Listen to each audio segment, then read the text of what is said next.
Mark Zuckerberg just can't stop losing. Mere days after a court in the US ordered Meta to pay $375 million for misleading users over child safety, the company has lost another landmark legal case. This time, a jury in Los Angeles has ruled that both Meta and YouTube deliberately built their social media platforms to be addictive. The 20-year-old plaintiff, known as Kaylee, will be awarded $6 million, or roughly £4.5 million in damages on the grounds that the using the platforms harmed her mental health. This was how her lawyer reacted to the victory. If the jury had returned a no, the champagne corks would be popping in the boardrooms of Google and Meta. But instead, Mark Zuckerberg has to take a phone call. And the only thing he's waiting for now is to find out if there are going to be punishment damages.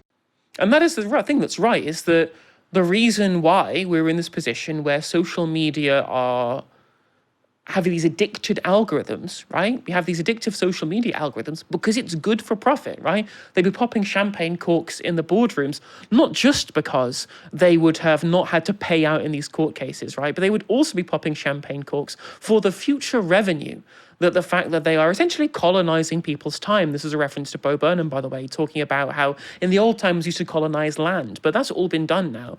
The social media companies know that the currency that you're trading in is time that you are spending having adverts targeted towards you. Anytime you are not addicted to your screen viewing their social media application specifically is time that you could be spending on a competitor. That's what they're fighting you for. And so if they don't keep you addicted coming back to those same feeds, targeting those same adverts at you, first of all, it's bad because they can't keep you engaged to the point at which they know what better ads to target you with. But also, they'll be showing you fewer adverts and making you less money. And there's only a certain amount of time everyone has available where they could or couldn't be looking at their phones.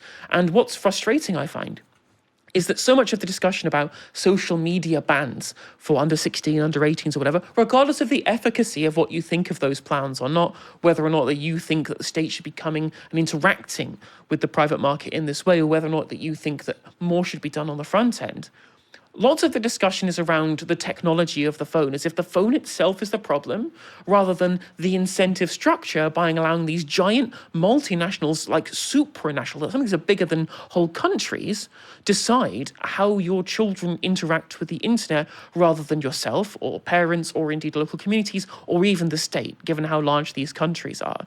When it is not the actual technology that's the problem, the scientists and the engineers who make the mobile phones, who make our computers, who make all of the wonderful pieces of technology that make our lives easier, that decided this would be its way. It was Facebook, it was Google, it was YouTube, it was Twitter. It was all of these companies that have designed these algorithms purely on the grounds of profit. What do you think, Curtis? Well, I'm happy the rulings happened, but maybe I'm being a bit pessimistic, but I feel like that AI and tech bros are so powerful that I don't know if this is going to be a wider sort of anti-tech bro movement. Interestingly, that Sora app, it's an app which is basically all AI-generated content creation, has shut down because Disney's pulled their funding, because I think AI is a bubble. At the end of the day, AI companies are selling a product to people that they don't want. And I think in order for companies to get people to use AI, it's to basically force them to use it. Now, how does this leak into social media? Well, it's all sort of the same thing. I read this book, I'm sure loads of people read it, is the Inshitification book by Cory Doctorow. Fantastic book again. I'm plugging loads of books tonight. Really good book. And within it, and it's been documented, that Instagram knows when you take loads of selfies and delete them off your phone. And they will send beauty products to you via ads, because basically the algorithm has worked out this person might be self-conscious. They might not be happy with the way they look. They might be a target for ads. And there will be people who will look at this and say, well, why is it the social media owners' fault that people get addicted and depressed with these things, right? And I kind of use the pub analogy, which is that someone sells alcohol and we don't sue everyone who does something bad when they're drunk, right? But the difference is, like, when someone gets drunk and does a bad thing, that's a bug, not a feature. Whereas social media platforms are quite literally designed to keep you addicted, to keep you doom scrolling. And that is a feature, not a bug. It's embedded in social media algorithms to do that, which is why I think it's a landmark ruling. Do I think it's going to be a broader anti-social media movement? I don't know. But there is a very, very big issue with social media. And you're right. It's not the technology. It's not the phone. It's the AI bros and the oligarchs who are using social media to enrich themselves to keep you addicted. And if we had ownership in the commons, I would feel much more comfortable and you would have better results from it. And I think you would, it doesn't mean you get rid of addiction from social media entirely.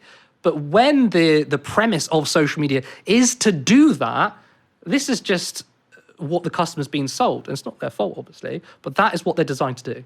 Absolutely, absolutely. I think, and it doesn't just go to the social media realm as well. Like Stephanie Sterling's done a lot of work on how this works in video games too. Like they have these really kind of addictive costs of video game monetization deliberately to try and get you hooked to keep spending. And it reminds me a lot of the gambling industry, which has had to have heavy, heavy regulations on it to ensure that the state protects people from what can happen when you get a gambling addiction. And the fact that we've taken so long to look at those same kind of incentive structures and those same kind of dynamics, social dynamics between people and social media, in my mind, quite a large misstep.